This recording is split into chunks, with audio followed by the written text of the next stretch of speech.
people who already use cannabis know that it is an amazing aphrodisiac.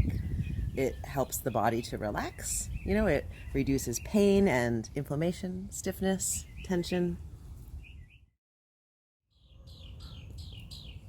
It also shaves mental tension, stress, and distraction for people for whom cannabis is a good healing herb.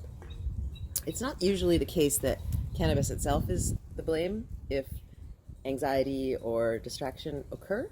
It's usually that the strain wasn't quite right, and as a result, or the dose, and as a result, it just takes a little bit of playing around to get the right, I guess, like dosing, the right medicine for you. Hard to puff and talk at the same time. Okay, so cannabis helps us relax our bodies, relax our minds.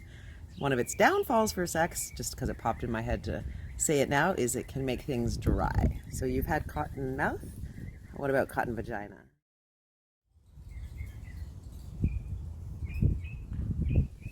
Easy to solve. Just bring water to the bed.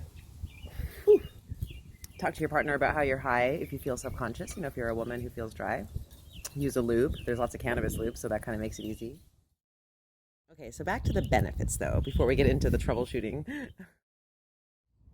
Okay, so for me, one of the benefits is simply the act of consuming together is a ritual that facilitates slowing down, being more present or more mindful. You pass the joint or the vape together, so it can become a more sensory and collaborative kind of community type experience, just the act of getting high and not even the effect of the cannabis. So rolling it up together or eating that edible, passing a bite back and forth. We're talking about partner sex, of course. Cannabis also enhances masturbation. So weed works for sex in a number of different ways. It increases sensory receptivity and sensitivity. So as well as helping us to relax, it actually helps us to feel more. It can also reduce activation of the brain centers that make us feel more afraid, disconnected, critical, getting us more into a present state, a flow state. So it works for relaxing us, but it also works to specifically close down centers that don't serve us during sex.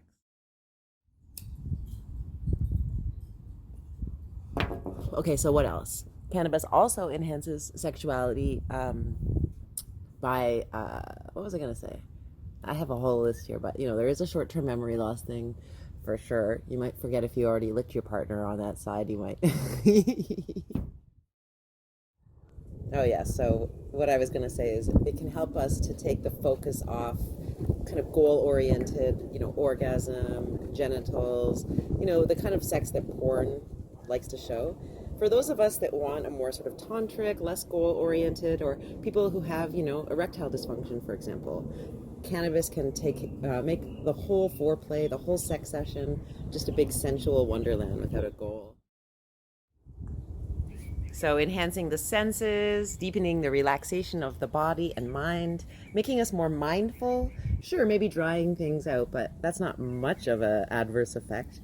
For many reasons, cannabis is an amazing aphrodisiac. In fact, it's one of my favorites. And people often ask me, which strain makes me most turned on. Honestly, pretty much every strain does. If you're already kind of racy in your head, you're already kind of anxious and distracted, then you might want an indica-based strain.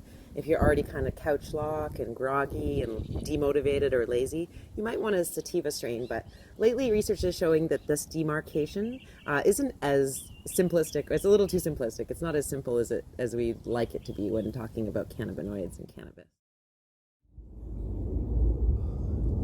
So a moment ago, I talked about ritual. I have to keep talking every time the plane goes by. That's part of the issue with living in LA. Is it coming? Is it going? Okay, that one's not too loud, I think.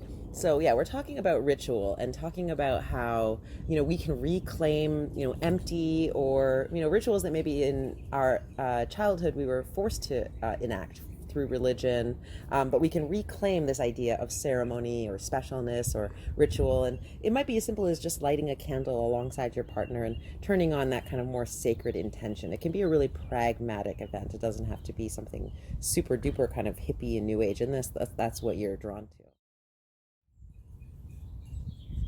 And then for people who've had some negative experiences on cannabis, I would recommend starting out with playing with it with your own sexuality first. So before inviting a partner in and playing with enhancing and having a variable of another person, enhance with yourself and see how masturbation is impacted through the cannabis plant. And this isn't something you're going to do like one time. You're going to play with like different strains and dosing and, consumption method.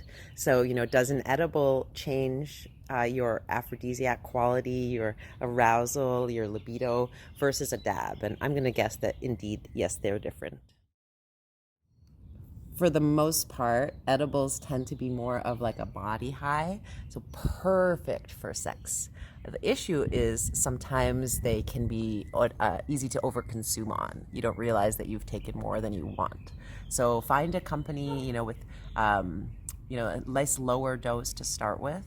I recommend that over making your own, just so you have the testing and the dosing really accurate.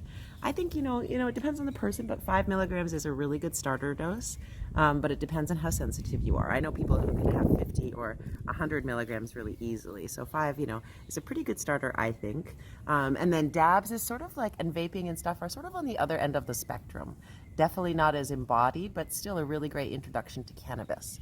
Or if you don't even want to alter your state of consciousness, then of course using cannabis topicals or CBD products are another way to enjoy the medicinal quality of the plant without altering your state if you don't if getting high isn't fun for you. Although why isn't it fun for you? Even if you've got too high before, that doesn't feel fun. But being just the right amount of high, it's amazing. I wish everybody could experience it without fear. So definitely, the ability to lose control to some degree makes for a good life, makes for good sex. So I'm not saying that everybody should use cannabis if they're not drawn to it, but that each of us should question, why don't I want to alter my state? Why don't I want to get high? All right, guys, so that's my little spiel on cannabis enhanced sexuality. This is part 1.